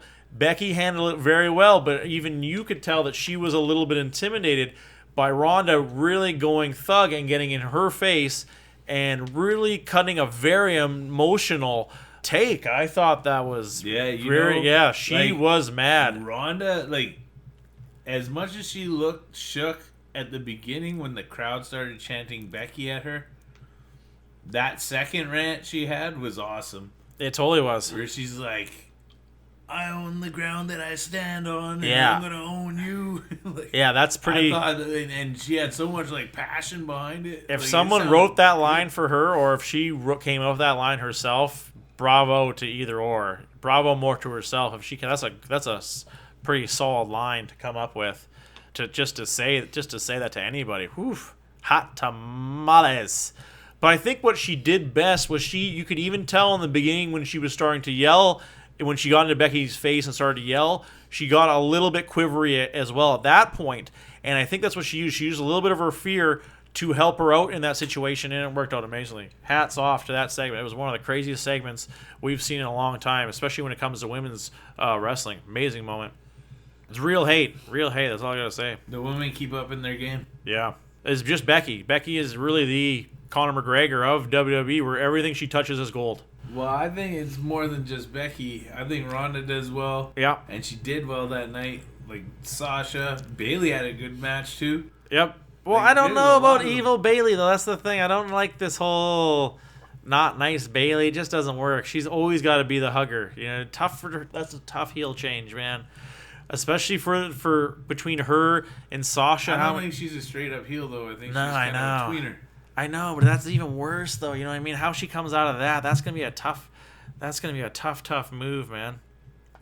I don't know. I think she needed a change, and that's the only change. Yeah, I agree with that, though. She's gonna do this for a bit, and then she'll bring back the hugger, and it'll be bigger than ever. Yeah, I guess that's exactly it. Because right now, her whole gimmick isn't going. She's getting lost in the crowd right now. Really, that's really what's happening, and it's a shame because she is such a great in-ring performer. She's huge with the crowd, but for some reason she just can't get that traction. It's just really weird. Can't get that traction. She's not great on the mic. She's not terrible. You know what I mean? But it's just kind of weird. She's decent. She's probably one of the best actual wrestlers of the women. For sure. I can agree with that. Yeah, absolutely. She's got a great repertoire of moves. Corbin versus McIntyre. Great duo with those guys. If they team those guys up, those guys are huge. Massive dudes. Yeah, it could be a really good tag team. And throw Bobby Lashley. I've talked about that weeks and weeks and weeks. Throw Bobby Lashley in that mix. That's a good fucking power team. And the conclusion of Raw was Rollins, you know what I mean, getting beat up there. It was good finish. Good show. Good show. Let's talk some SmackDown Live. Great way to start the show with the back and forth between Becky and Charlotte. I thought that was they were really digging on each other, really good there. Just Charlotte just saying, you wouldn't be anything without me, dastardly shit. I love that shit. R-Truth, man, felt so sorry for the dude, man. It comes out with the best line ever. 1 minute I was rapping, the next I was napping. I just love that. That was great. Coming in regards to Nia Jax attacking him. But I like that, and then all of a sudden Nakamura, he gets to challenge Nakamura, and I thought that was really cool. But was that finish supposed to happen? It's almost like that was a quick count by the ref, and Nakamura had kicked out. Was that supposed to be in the play? Like it was supposed to be like he really did kick out and the ref didn't see it, like on purpose, or did he actually not see it and go off script or something here? What? Are you insinuating a Montreal Screwjob-esque type situation?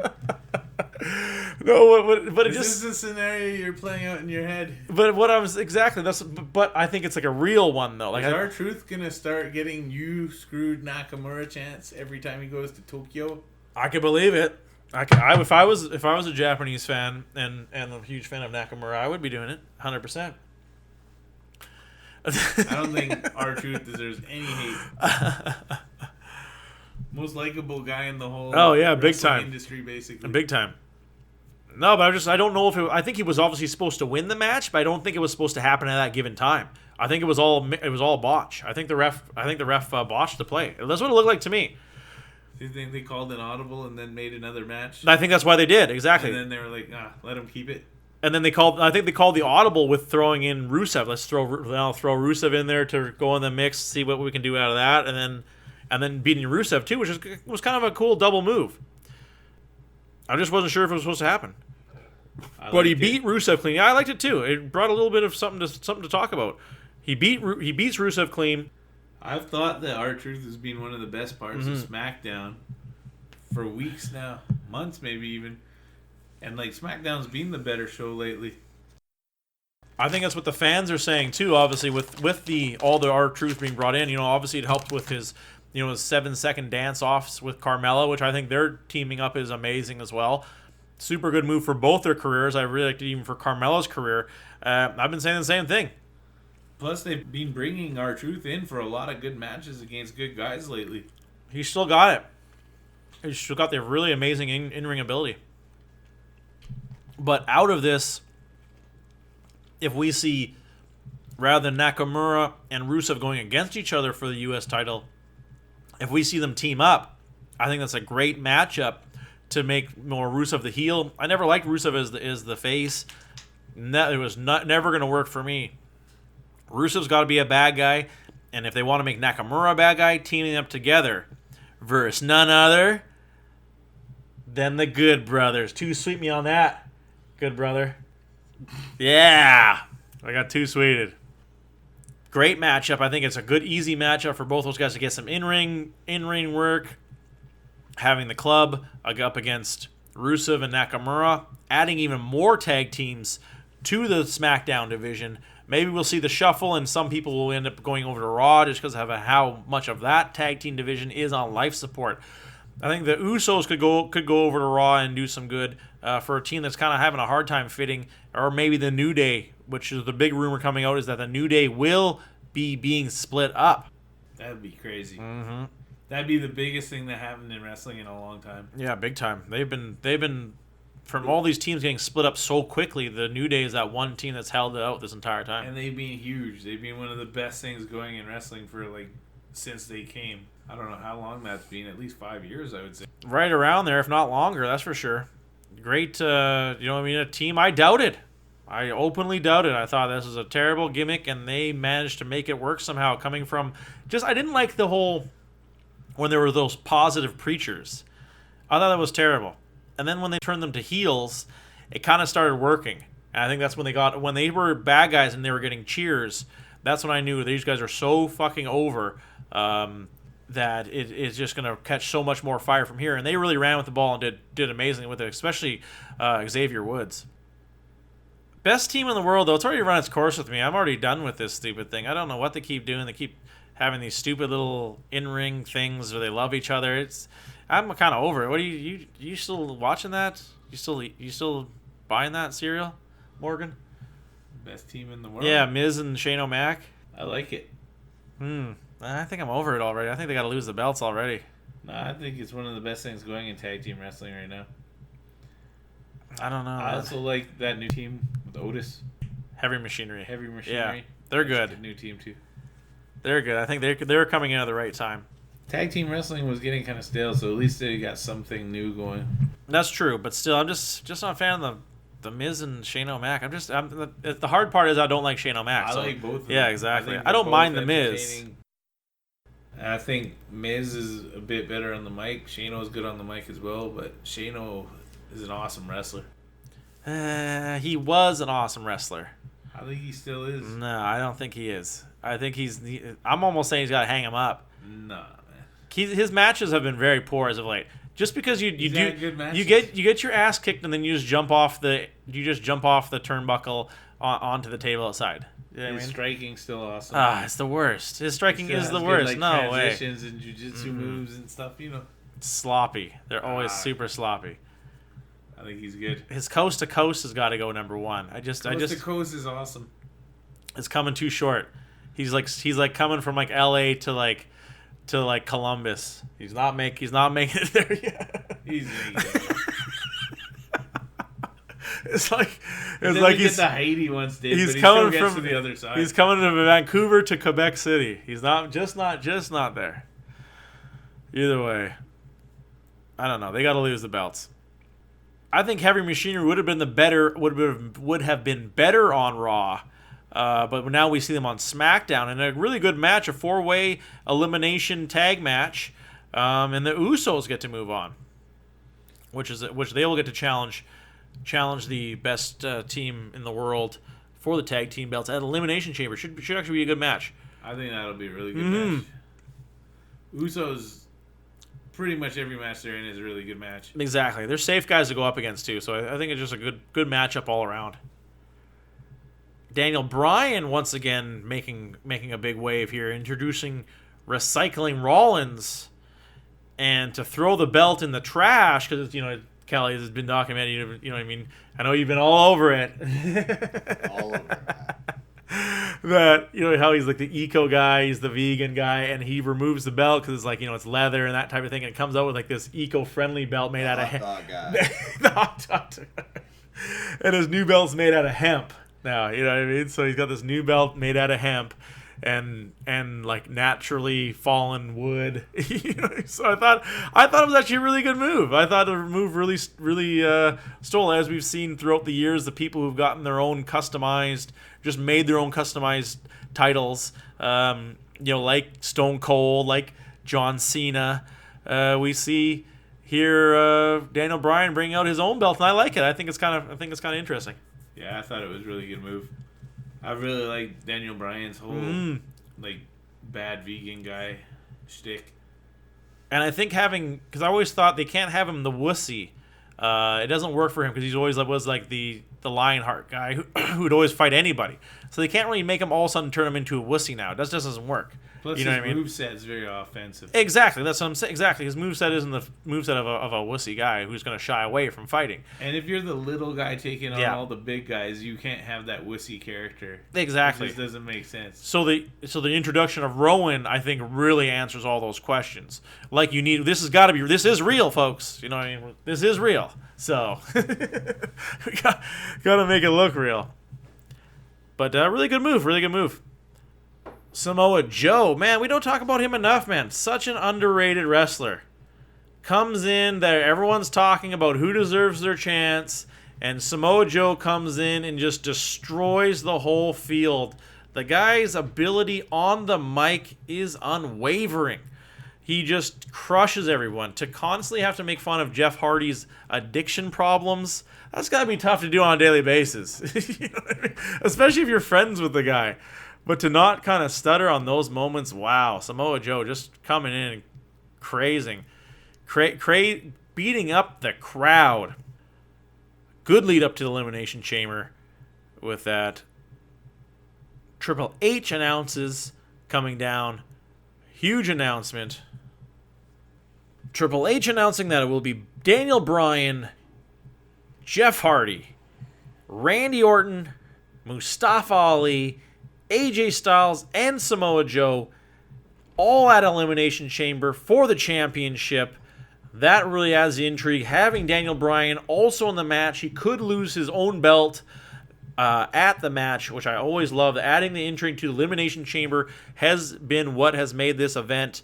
What great follow-up to do to Royal Rumble. It's so hard to follow up the Royal Rumble. Adding the Elimination Chamber right after it is perfect. I remember when Bray Wyatt won the heavyweight title. I think it was the Universal title at the time, or just the WWE Championship at Elimination Chamber, beating the field. I thought that was a great move. He did quickly lose the belt after that, but still, I thought that was a really good move for him to win the championship that way. And we will see it coming up here. As we talked about earlier in the wrestling breakdown, Dean Ambrose leaving, and it's not even 100% sure that he will be leaving to go to AEW. No one really knows what he is going to be doing come after his time with the WWE. I guess he's just upset. Maybe he just wants time off. Maybe Bellator. I don't know. Is he a tough guy? He's kind of tough. He is unhinged. He's in real life? No, Dean Ambrose is. I don't know. He's a pretty big dude. He'd probably be like at least a 205 or maybe a I don't know. No, man, I don't know. I think 185. He's 6'5" or something. Is he? Yeah. Huh. And he's pretty built. Maybe I think 205. I think would be a bit. We'll have to see how he sizes up to the likes of Bader. John Jones is obviously the taller or the bigger of the 205ers. Well, I don't know that he's going to be taking on the champs and the obviously, champs. Yeah, that's true. But still, how do you size up for like a Phil Davis? Even Rampage, I guess, would probably be his size. Well, I wouldn't even want to see him fight Rampage. No. He'd probably get killed by a Rampage. Still, Rampage at his age versus him right now. But who knows? Yeah, I don't know where Dean Ambrose goes from here. If that fight happens, I'll bet you Rampage wins. Wow. 6-pack. Oh, wow. I'll do it right now. Absolutely. You heard it here first, folks. The Dean of Mean. You heard it here first, folks.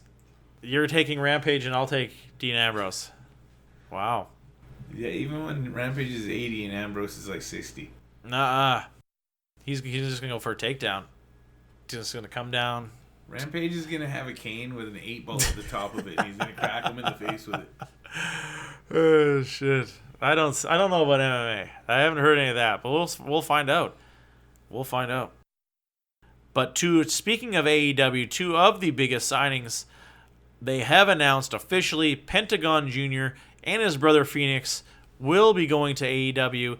Makes total sense for those guys in their career right now, and I couldn't be happier. Pentagon Jr., one of my most favorite wrestlers on the independent circuit right now. Super excited to see him get paid. Just such an innovative dude, super different, and his in-ring ability is just bar none. Just lights out for a dude, because he's not a little luchador guy. He's a little bit on the heavier side when it comes to luchadors, but he uses his skill set very wisely, and he still does a lot of high-flying shit. Can't say enough, but where obviously the Phoenix is the opposite. Phoenix does a tightrope walk and all his crazy moves. They got to have that feel, especially when it comes to the Southern wrestling, having those luchadors, and no two other dudes do it better than the brothers, the Lucha Brothers, Pentagon Jr., and his brother Phoenix. Can't wait to see them and see what Double or Nothing brings. And at the very least, it gives these guys even more money if they do decide to come over to NXT in the future as well. Now, having AEW on your resume is really going to garner them more money wherever they go. I think they stay independent, though. I think they're having such a good time on the independent circuits, but I think they're working their schedule is pretty hefty from the shit that I see, all the different events they're promoting. Well, that brings all the wrestling stuff this week. We have an update on Ruckus Watch. Ruckus Watch, right around the corner. How far are we, Kelly? Oh, man, they said it was like another 2 to 5 weeks. Oof. Yeah. So close. So close, but so far. This is like that weed dealer that keeps telling you he's around the corner. Yeah, full shot Honda. I'm fine. Almost there, bro. 5 minutes away. Almost there, bro. You got full paper, right? How do we get off Ruckuses? My bad. Zoom. That's not Ruckus, right? What is that? I think that's Toyota or Mazda. No, it's Mazda. Is it Mazda? Yeah, it's Mazda Zoom. It is Mazda. I have a Mazda, and I get the Zoom magazine every You don't even know your own quarter slogan. of a year. Don't even know your own slogan. How dare you? You got a nice ride though. I get the Zoom magazine though. That's hilarious. That's funny. I've been getting it for a few years. I saw got touch base on the Ruckus. Is that I saw a dude? He was definitely enjoyed his hard drug variety. A guy doubling another guy on the sidewalk going to McDonald's. One guy had a helmet on, the other guy didn't have a helmet on. Going on the sidewalk, very busy sidewalk on the Ruckus. I had to chuckle when I saw. I'm like, that's a goddamn Ruckus. It's a nice ride. It was no, but these guys were comfortably on it. Honestly, might be a stolen Ruckus. It could very well be. Because I don't think it was running. I think they were like kind of just like coasting with it. Oh, you know what I mean? Yeah, it might be stolen. Yeah, it could have been. A lot of people like to steal those. I bet. They're a very nice ride. Either that or it's got a broken payment arrangement. I'm super tempted to get on. I got to get a new ride myself, though. Anything else you want to talk about, Morgan? I think you would suit a VW bug. Me? Yeah. Huh. You look like a VW bug. Wow. I'll take one. Das Auto. I'll take one. One of the little minibuses. I had what was like one of my, I think it was my second car, was a Volkswagen Safari. It was a 74 Volkswagen Safari. It was a camper one, so I had like the tall roof on it. Nice. And it was all plastic and stuff. It was a nice little cool ride, but I ended up getting into an accident, and that was it for it. But even after the accident, I transported it, or turned it into, because I was only like, I think it was like 18 or 19 when I got it, and I transported it into kind of like a cool little hangout spot outside of my house where we could all go in and hang out. And I remember we had 64, we had power running too, and I had a Nintendo 64 and a TV built in there, and playing Perfect Dark hours on end on 360 with 4 people, and because it was a good game where you could set up. Yes, this is what bots. Millennials do in their hippie vans. Tony. Those old like hippie people from the generation of love. That was like in the 90s. Late 90s. There's lots of millennials around in the 90s. Yeah, that's exactly. Yeah, technically it is what it is. Yeah, that is the age I am technically, but I am older, though. You know, you wouldn't think people throw that term around all the time, millennial. You know what I mean? But they think it was like more of someone who's 19, but it's actually someone who's like in their 30s. You can practically be 40 and be a millennial now. I think so. No, I don't think it's that close. I think it's anybody born after 82. Yeah, it's okay. Yeah. No, you still would be, because it's 82. You would only be like 37. Yeah. Well, it's 82 to 37. Something like 82 to 96. Yeah, I think is what it is. Yeah, so that'd be 37. Yeah, 37. And the game is still going on. Patriots up 10-3. Tom Brady, does he get his 6th ring? I don't like either of these teams. Incomplete pass at the pylon here. Only pulling for the Patriots because I picked them in that pool thing I did. Super Bowl going down live here on the show and new podcast. OMG interception. 4 minutes left in the 4th. And it looks like the Rams are going home crying.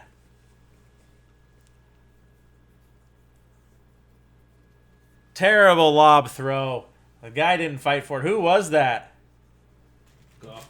No, who was it? Was it Cooks or? I'm not sure who this is. Oh, man. Rough. Who takes the Super Bowl? It looks like Tom Brady's going to be winning his 6th ring, folks. What they had said was the Still fix. 5 minutes to go. Well, they said what the fix was in because they had showed this. If they were going to fix it, LA would win it because the NFL is already so successful in the New England area, and they just hit that LA area hard, and the crowds weren't up to their expectations. So I think they want LA to win it, if anything. If the league's trying to pull any strings, it would probably be for LA. No, but they're saying because they had aired a Patriots win commercial on the NFL channel today. But I bet you they have both those commercials. That's what they're saying, but they hadn't reported on anyone showing the other one as of yet. Well, if someone fucked up, doesn't mean they have to fuck up twice. No. They have obviously they have these commercials pre-done. That's pretty obvious. Both are pre-done. The game hasn't even been played, so obviously. Still, dun dun dun. I think that's a little bit of that fake news shit. Chemtrails. Chemtrails are real. They aren't real. There's reals of the Earth being flat. Come on, man. It's a great Beck song. It's a real good song. Football coming to a conclusion here. We can have our Sundays back, folks. We can have our Sundays back. Don't have to be glued to. We didn't do our football pool this year. Next year we'll do the new football pool. Fantasy football at its finest. You're talking to a what? What are you, a 5-time loser? Oh my God, you son of a bitch. Finally, someone who knows about football on Two-time champ here. Oh shit! We had a running fantasy league for quite some time, through the ups and downs, through the low turnout, to the crazy turnout. Never won one myself. Had some bad luck. We had some good years though playing it. Next year we'll bring it on back. Luck has nothing to do with it. Definitely does. It's all knowledge, skill, utilizing the resources that Mother Nature has given us. As we obviously see here, Tom Brady just running it here, breaking it down, the interception before. Goff just threw it away. What a terrible lob. To the delight of Robert Kraft. High fives all around. We love Kraft Dinner, so if Robert Kraft wants to sponsor the podcast, go right ahead. You go right. He can sponsor whatever the hell he wants. Running it right up. Oh, and they get the first down. Oh, and then some. Oh, man. Huge first down for the Patriots. Is basically over here. 3.5 minutes left. And Patriots cut a huge gash through the Rams' defensive line. Wow. Blocking up front. Coming through. It eventually gets chased down. Coming to the conclusion. I don't know what we should do here. The Super Bowl's almost over. I think we should keep rolling. Jared Goff. Now let's keep. They're going to be running the clock. Let's keep rolling here. We just keep rolling. There looking at the ground with his cap down. He knows it's over. Contact with the camera. He cost them the game. Oh, what's the penalty for? False start. A flag on the field. Oh, hands to the face. Defense. Oh, man. They get it bad again. Wow. Another nail in the coffin. You don't want none. Don't want none. Don't want none. 2:47 left to go in the game. Is Jared Goff going to get the reputation based on this game of being an interception thrower? A guy who falters when it's all on the line.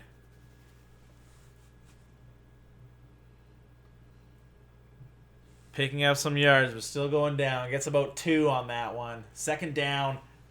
Chewing up the clock. Did the Rams call the timeout? It looks like they did. One prediction I did do right on my prop sheet for that NFL pool was that the LA Rams running game would have a hard time in this game. Good call. But I think the rest of it got blowed right the hell up. Oh, I had it a much higher scoring game in every other category. But that's one thing I got right.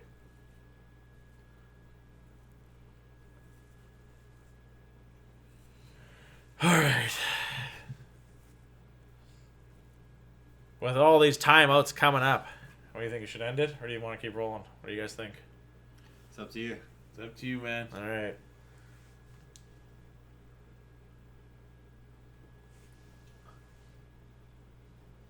There's always timeouts that could add up. That's true. Yeah, the last 2 minutes of football is nowhere near 2 minutes. Yeah, let's wrap her up here. Leave him in suspense. Good choice. Dun dun dun dun. What happened in the conclusion of the Super Bowl? On the next podcast. On the next podcast, did Tom Brady win? Did Jared Goff win? Who takes it? Who takes the glory and goes to Disneyland? Make sure you don't listen to radio, watch TV, or read any newspaper or internet site for the next week. First down Patriots. It's all over, folks. First down Patriots. It's pretty easy to avoid all that stuff, really. Yeah. Patriots. Stay away from Starbucks. Patriots get it. 2.5 minutes left. It's basically game over. First down. Nothing they can do with one timeout left. I can almost guarantee it. Put your money on the Patriots, folks. There's actually, if I can end the show on one crazy thing, this guy named Better X has been betting. He's just made millions and millions off all these games. He actually bet on the Rams. He put $1 million on the Rams to win, and he's lost. He's made hundreds of millions in other bets, but crazy that he loses here. The guy, everyone was betting with this guy because of how crazy his bets were, and here he loses. Vegas has the final laugh. Ha ha ha ha. Anyways, folks, show number 22 in the books here. For producer extraordinaire Kelly, for co-host Morgan, my name is Steven, and you've been listening to the New Podcast. Signing off.